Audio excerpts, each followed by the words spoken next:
Sacred space, పవిత్రమైనటువంటి స్థలం. అదేమిటో చూ.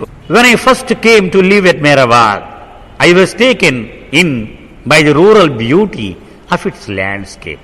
రుస్తం చెప్తున్నాడు, మొట్టమొదటిసారిగా మేరాబాద్ వచ్చినప్పుడు ఎప్పుడు సిటీల్లోనూ ఈ షిప్పుల్లో విదేశాల్లోనూ కాంక్రీట్ జంగిల్స్లో తిరుగుతూ ఉండేవాడిని.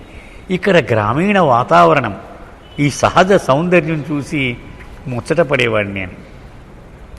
As a child, I had spent most of my vacations at my uncle's farmhouse. నా చిన్నతనములో మా అంకుల్ ఉండేవాడు. అతనికి చాలా పెద్ద పొలం ఉండేది, మధ్యలో మంచి బంగ్లా ఉండేది. అక్కడ సెలవులు వస్తే అక్కడికే పోయి గడుపుతూ ఉండేవాడిని నా చిన్నతనంలో. I love the rural setting as compare to the city life. నేను నగరాల్లో ఉండేవాడినే కానీ నాకు మాత్రం గ్రామీణం అంటేనే చాలా ఇష్టం నాకు. Although Mehrabad was dry and barren in comparison, I still loved it because it was Baba's main seat of work. Mehrabad అంత పచ్చగా ఉండదు, అంత పెద్ద పెద్ద ఉద్యానవనాలు ఏమి లేవు, అక్కడ బోడిగానే ఉంటుంది.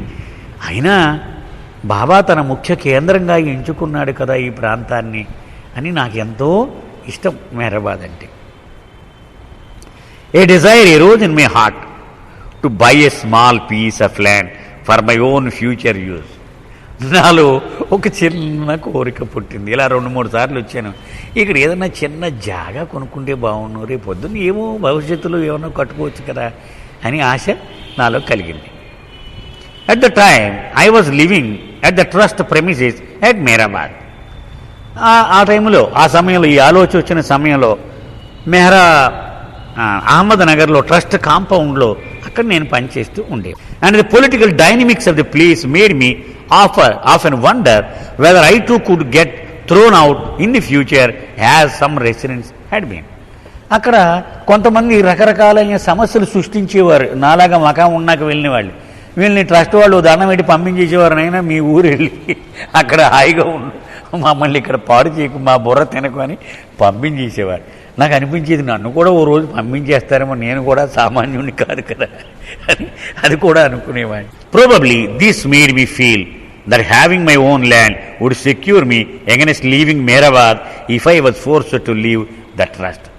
అప్పుడు అనుకున్నాను, ఇలా ట్రస్ట్ వాళ్ళు ఇక్కడ ఉండనా కుదరదు, నువ్వు పో అన్నారనుకో, నాకు ఒక 10 అడుగులు జాగా ఉందనుకో, అక్కడే చిన్న గుడి చేసుకుని ఉండొచ్చు కదా, వీళ్ళు పొమ్మన్నా కూడా వీళ్ళ ఆవరణలో నేను ఉండవలసిన అవసరం లేదు కదా.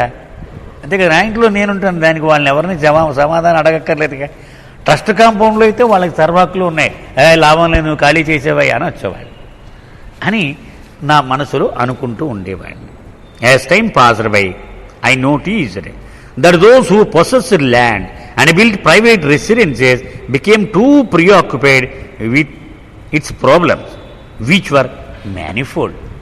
నేను అప్పుడు గమనించాను, నాలాగా కోరిక ఉన్నవాళ్ళు సైట్లు కొనుక్కున్నారు, తాజ్మహల్ లాగా కట్టుకున్నారు ఇళ్ళు, కానీ వాడికి బాబాకి పనిచే నాకు ఏమి టైం లేదు. వాడికి ఇదేమో మోటార్ లేదు, వాటర్ లేదు, కరెంట్ లేదు, ఇదే పనులు వాడికి. పొద్దున్న సాయం దాకా రోడ్డు మీద తిరుగుతూ ఉండడమే. ఏమిటి అంటే వాటర్ లేదు, లేకపోతే ఇంకో ప్రాబ్లం, ఎలక్ట్రీషియన్ రావాలి, ప్లంబర్ కావాలి, ఇవే సమస్యలతో వాడు తిరుగుతూ ఉండేవారు. చాలా ప్రాబ్లమ్స్ ఉంటాయి, మనం ఊహించలేం కదా. ఆ రోజుల్లో ఇంకెన్ని ఉండేవో. As compared to this, the residents who were living on trust properties did not have to worry about maintaining their properties or hiring servants and monitoring them. నాలాగా ఈ డి హాస్టల్లోనూ ఆ ట్రస్ట్ కాంపౌండ్లో ఉన్నాడు, ఈ గొడవలు ఏమి లేవు కదా. ఒక ఇల్లు కట్టుకోవడం, దాన్ని మళ్ళీ తుడుచుకోవడం, దాన్ని కడుక్కోవడం, దానికి రంగులు వేసుకోవడం, ఈ బాధలు ఏమి వాళ్ళకి లేవు. A piece of land would tie me down to its problems and give me limited freedom to interact with a మండలి. ఇతను అనుకున్నాడు, ఎందుకు వచ్చాడు మేరాబాదు, మండలి వాళ్లతో వీలైనంతసేపు వాళ్లతో సంభాషించి అవన్నీ భవిష్యత్తు తరాల వాళ్ళకి అందివ్వాలి అని తాపత్రయంతో వచ్చాడు. నేను ఇలా ఇల్లు కొనుక్కున్నాను అనుకో, ఈ ప్రాబ్లమ్స్ కట్టిపెట్టేస్తాయి నన్ను. ఓ తాడేసి అక్కడ కట్టించి ఇక్కడే ఉంటాను, ఇక మండలి వాడు లేదు, వాడితో మాట్లాడేది లేదు, ఈ సమస్యలతో నాకు తెల్లారిపోతుంది. I would be like a cow tied to its post. అది ఒక తాడు, మెడక తాడేసి ఒక రాట కట్టేసిన ఆవులాగా నా జీవితం మారిపోతుంది అనుకున్నాను. This thought prevented me from taking that step at that time. అమ్మో, మనం ఇలాంటి దానిలో చేయి పెట్టొద్దని నేను అనుకున్నాను అప్పుడు. For I really wanted to make the most of this opportunity that Baba gave me and devout all of my time to the మండలి. మండలి వాళ్ళ కోసమే కదా నేను ఉద్యోగం వదిలేసి ఇక్కడికి వచ్చింది, అంచేత ఇది పోగొట్టుకోకూడదు అని నేను అనుకున్నాను. Still being unsure which of the two hearts Dzire I should fulfil. ఇలాగ ఒక్కోసారి అనుకుని కొనేద్దామా, వద్దు అని, ఇలా ఈ రెండింటి మధ్య కొంచెం సంఘర్షణ పడుతూ ఉండేవాడిని. I approach reach for advice. ఇంక పెద్ద ఆయన ఎవడు ఎరిచే ఉన్నాడు, ఆయన సలహా కోసం ఒకసారి వెళ్ళాను. When Erich asked me the reason for buying land. ఎందుకయ్యా నీకు భూమి కొనడం ఎందుకు చెప్పు నాకు ఒకసారి అని అడిగాడు Erich. I explained to him in detail, telling him how I wanted to live in this sacred atmosphere, and that buying a piece of sacred land would ensure my commitment to it. అప్పుడు అన్నాను, ఎంత పవిత్రమైన వాతావరణం ఇది, నన్ను శాశ్వతంగా ఈ వాతావరణానికి కట్టి పడేసేటువంటి బంధం ఏర్పడుతుంది కదా ఇక్కడ నేనేదో 10 సెంట్లు కొంటే అని చెప్పాను ఎరిచ్తో. ఎరిచ్ చకిల్, పెద్ద నవ్వు నవ్వాడు ఎరిచ్.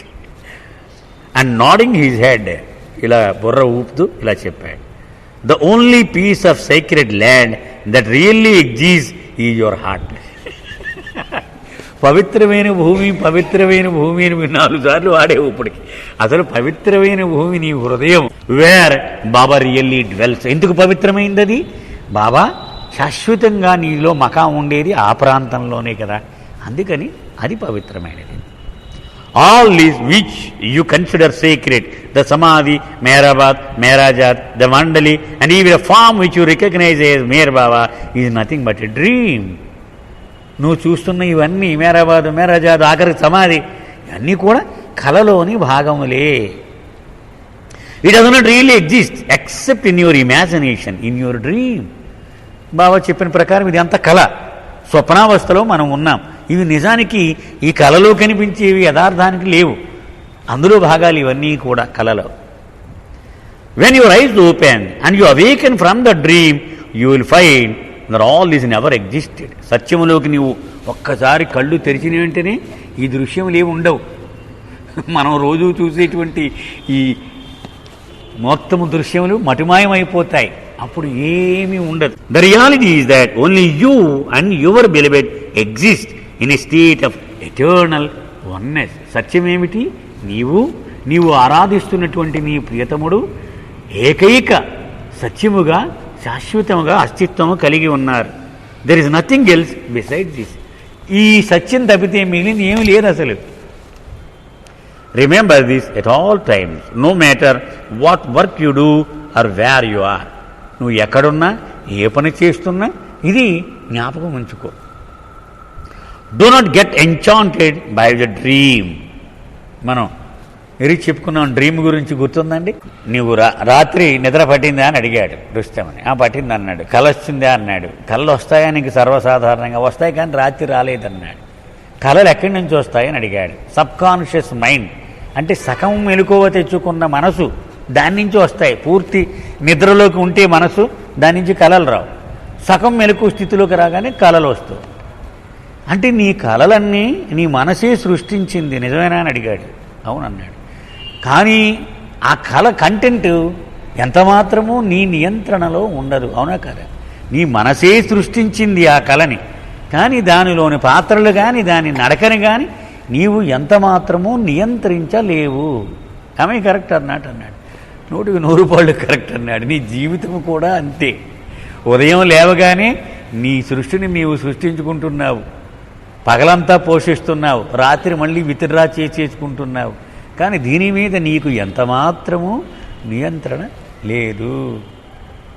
కానీ దౌర్భాగ్యం ఏమిటయ్యా అంటే, భగవంతుడి ప్రాపకం దొరికినాక కూడా ఈ కళను మరింత మెరుగ్గా చెయ్యి, మంచి కళలా చెయ్యి అని అడుగుతాం, కానీ ఈ కళ నుంచి మెలుకు వెయ్యి మాత్రం అని మనం అడగము. అక్కడ గురించి చెప్పాడు.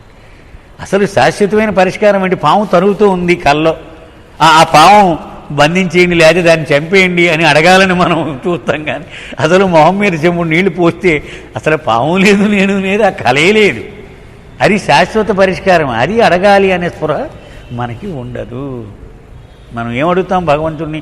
నాకు మంచి ఆస్తి వచ్చేయాలి, నా అమ్మాయికి మంచి సంబంధం రావాలి, నా కొడుకు మంచి ఉద్యోగం రావాలి, నా జబ్బు తగ్గిపోవాలి.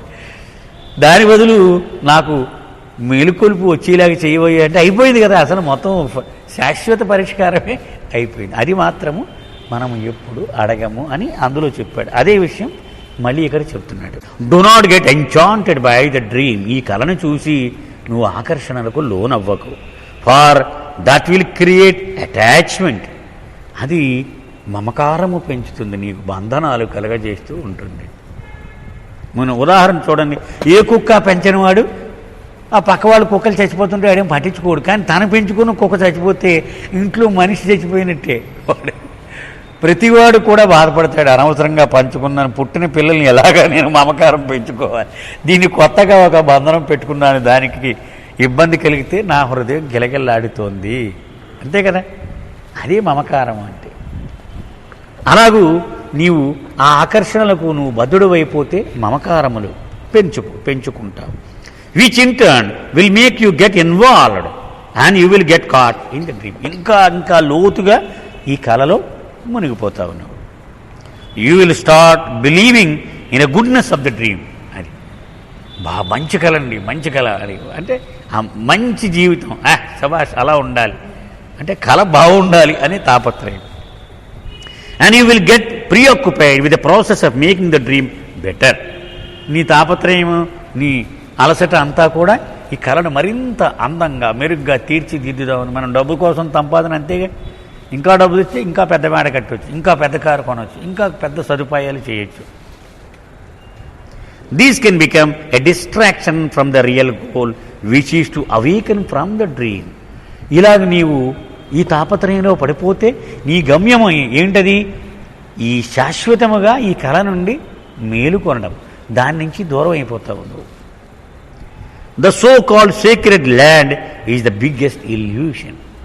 ఈ పవిత్రమైన భూమి అని ఆలోచన ఒక పెద్ద మాయ. ఇది చెప్తున్నాడు. It is a dream. ఇది కూడా ఒక కళలో భాగమే. However it is a significant dream. అయితే ఇది కొంచెం ప్రాముఖ్యత కలిగిన కళే, మామూలు కళ కాదులే. It is significant because it can help you awaken to the reality provided you do not get lost in the process of making the dream better. అంటే కళ వచ్చినప్పుడు ఈ కళ నుంచి మేలుకోవాలి అనే తాపత్రయం నీలో ఉంటే ఈ కళ నీకు ఉపయోగపడినట్టే లెక్క. ఎందుకని సత్యం వైపు వెళ్ళే కాబట్టి. అలా కాకుండా ఆ కళ బాగుండాలి బాగుండాలి బాగుండాలని తాపత్రయం ఉంటే నువ్వు అందులో మునిగిపోతావు. If you can utilize this opportunity, utilize this significant dream, remembering him constantly that the goal is to awaken, remembering every moment to keep your believers pressure by negating the falseness of your own ego, then you will reach the goal for which you have come here. అంచేత నీలో ఉన్న అహము చాలా తీవ్రమైన ఒత్తిడి కలగ చేస్తూ ఉంటుంది, మాయ వైపు లాగుతూ ఉంటుంది. ఏది బాబా ప్రేమికుడిగా ఉన్నా కూడా మనం చాలామంది మన ప్రేమికులే చూస్తూ ఉంటాం. ఎన్నో ఏళ్లుగా బాబాలో ఉంటూ కూడా వాడి ప్యాంప్లెట్లో కింద వేస్తే పేరు కోపం చేస్తూ ఉంటుంది, పైన ఇంకోటి పేరేసాం అంటే మన అహము అది చెప్తూ ఉంటుంది. వాడు తెలుసు పాపం అది తప్పని, అయినా వాడు దానికి లోబడిపోతూ ఉంటాడు. మన అందరిలోనూ ఉంది అది. జామి ఏం చెప్పాడు గుర్తుంది కదమ్మా? Never boast that you have no ego, it is less visible than an ant's leg and a black stone in a dark night. It is easy to remove a mountain from the earth with a needle. దీనికంటే ఈ అహాన్ని తీసేయడం కంటే నాకు అహము లేదు అని డాంబికములు పలుకకు. అది ఉంది, నీవు గమనించడం లేదు. ఎలాగుంటుందట అది? ఒక నల్లటి రాత్రిలో నల్ల బండరాయి మీద ఒక చీమ కాలు ఎలాగైతే దాక్కొని ఉంటుందో అలాగ దాగి ఉంటుంది. ఒక పెద్ద కొండను భూమి నుంచి సూది మనతో తీసివేయడం ఎంత కష్టమో అదే సులభము, అంతకంటే కష్టము. అదే సులభము, అంతకంటే కష్టము ఈ అహమును తీసివేయడము అని జామి అని ఒక ఉన్నతాత్మ సూఫీ మాస్టర్ అతను చెప్పింది. మేరాజాద్లో మండలి హాల్లో. అది అహము, అది అంచేత మనలో బాబా ప్రేమతో పాటు ఈ వికారములు కూడా పెరుగుతూనే ఉంటాయి. అవి అంత సులువుగా పోవవి. మనం గులాబీ మొక్కేసి రోజు ఎరువేసి నీళ్ళు పోతూ ఉంటే పిచ్చ మొక్కలు కూడా దానికంటే బలంగా వస్తూ ఉంటాయి. అవి తీసేసి గులాబీ మొక్కకి పెద్ద పాదు చేసి నీళ్లు పోస్తూ ఉంటాం మన ప్రకాష్ రావు గారు చేస్తున్నట్టుగా. అప్పుడు ఇవి తీసేస్తూ ఉంటే మనం వేసినటువంటి బలం అంతా ఆ మొక్కకి వెళుతుంది. అలాగే మనలో బాబా మీద విశ్వాసముతో పాటు అవసరము కానటువంటి విషయాలు కూడా అవి పెరుగుతూ ఉంటాయి. ఎప్పటికప్పుడు మనం చెక్ చేసుకుంటూ వాటిని తగ్గించుకుంటూ పోతూ ఉండాలి. ఒక సందర్భంలో బాబా చెప్పారు, నా పని చేస్తూ ఉన్నప్పుడు నీ అహము చాలా ఆటంకం కలిగిస్తూ ఉంటుంది, నాకు సంపూర్ణముగా తెలుసు. నా కోసము పని చెయ్యడం అనే ఒక్క విషయమే నీ లక్ష్యం అయ్యి ఇక మిగిలినవేవి నీ దృష్టిలో లేనంతగా నీవు పనిలో నిమగ్నం అయినప్పుడు నీ అహము చేసే వికారములను నేను చూసుకుంటాను, ఏం వరి అవ్వకని కూడా ఒక సందర్భంలో బాబా చెప్పారు. అంటే అది కూడా ఆయన భరోసా ఇచ్చాడు. ఆయన అంటే మనకు కల్మషం ఉండకూడదు. మళ్ళీ అక్కడ కల్మషం ఉండకూడదు. అంటే నాకు పేరు రావాలి, నేనే బాగా చేయాలి, నేనే చేసేనని అందరూ చెప్పుకోవాలి అనేటువంటిది ఉంటే అది ఒక కల్మషం అయిపోతుంది. అది ఆయన కోసం చేసినట్లు కాదు. బాబా ప్లాట్ఫారం మీద బాబా జెండానే ఎగరాలి. నా జెండా ఎగరేయడానికి నేను ప్రయత్నం చేస్తే ఆయనకి తెలిసిపోద్ది. అది నిష్కల్మషముగా చేయడం అంటే you will find the sacred space when you are looking for within your own being. నీ లోపలికి నీవు నీ అంతరంగములోనికి నీ దృష్టిని మరల్చి చూసుకున్నప్పుడు అప్పుడు అతి పవిత్రమైన స్థలం ఏదో నీకు తెలుస్తుంది, నీ హృదయం. There is nothing outside of you. ఈ పవిత్రమైన స్థలం బయట లేదు, ఎక్కడా లేదు. It is all your dream, your imagination. బయట ఉన్నదంతా ఉట్టి మాయ, ఉట్టి ఊహ, కల్పన. That makes you believe that there is a space, secret land outside you. బయట నీకు బయట ఈ పవిత్రమైన స్థలం ఉంది అని భ్రాంతి నీకు ఈ మాయ వలన కలుగుతోంది. ఇక్కడే ఉంది ఆ పవిత్రమైన స్థలం, ఎక్కడో బయట లేదు.